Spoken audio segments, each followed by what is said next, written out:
আমাৰ লগত আলোচনা নকৰাকৈ আটাইবিলাক বিৰোধী দলৰ লগত আলোচনা নকৰাকৈ কৰা এনেকুৱা সিদ্ধান্তক অহংকাৰ বুলি গণ্য কৰে। কংগ্ৰেছ দলক জনাব খুজিছোঁ যে যদি কংগ্ৰেছ দলে ঐক্যবদ্ধ হৈ আমি গোটেইবিলাকে যেতিয়া ইলেকশ্যন খেলোঁতে ৰাইজৰ যিটো আমি সঁহাৰি লাভ কৰিছিলোঁ সেইটোকে একমাত্ৰ কংগ্ৰেছৰ প্ৰতি মানুহৰ সমৰ্থন বুলি ধৰি লয়, তেতিয়াহ'লে তেখেতসকলে মূৰ্খৰ স্বৰ্গত বসবাস কৰা হ'ব।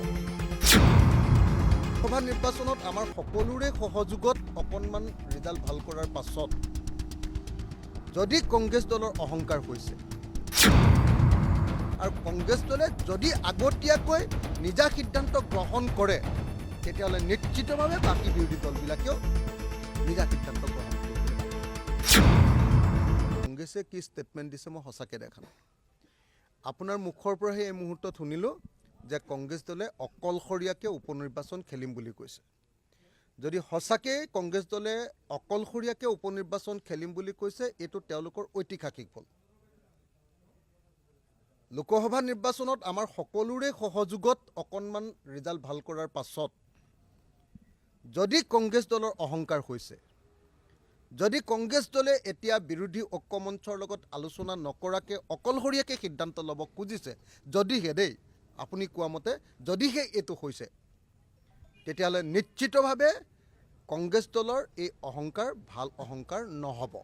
যদিহে হৈছে মই কংগ্ৰেছ দলক এই মুহূৰ্তত বঙাইগাঁৱৰ পৰা বঙাইগাঁৱৰ চাৰ্কিট হাউচৰ এই কেম্পাছৰ ভিতৰৰ পৰা কংগ্ৰেছ দলক জনাব খুজিছোঁ যে যদি কংগ্ৰেছ দলে ঐক্যবদ্ধ হৈ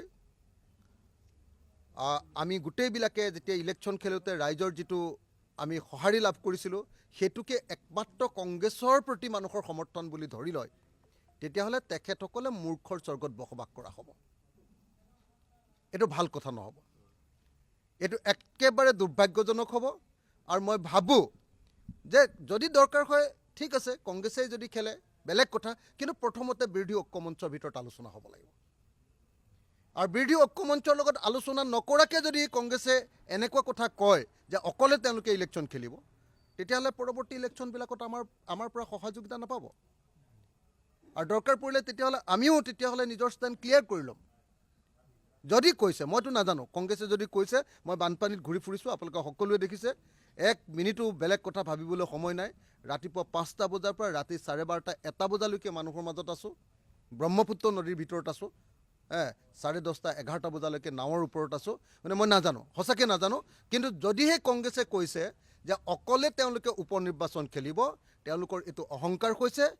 সামান্য ৰাইজৰ সঁহাৰি, কিছু পৰিমাণে ৰাইজৰ সঁহাৰি আপোনাৰ লোকসভা নিৰ্বাচনত লাভ কৰাৰ পাছত যদি কংগ্ৰেছৰ এনেকুৱা ধৰণৰ অহংকাৰ হয়, অসমৰ মানুহে গ্ৰহণ নকৰিব কথাটো।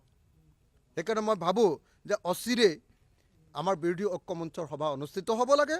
আৰু বিৰোধী ঐক্য মঞ্চৰ সভাত যদি কংগ্ৰেছ দলে ক'ত খেলিব খোজে সেই কথা কওক, আৰু বাকী দলে যদি ক'ৰবাত খেলিব খোজে তেওঁলোকেও আলোচনাটো কৰক। সকলোৱে আলোচনাৰ শেষত আমি যি সিদ্ধান্ত ল'ম সেই সিদ্ধান্ত মতে হ'ব লাগে বুলি মই ভাবোঁ।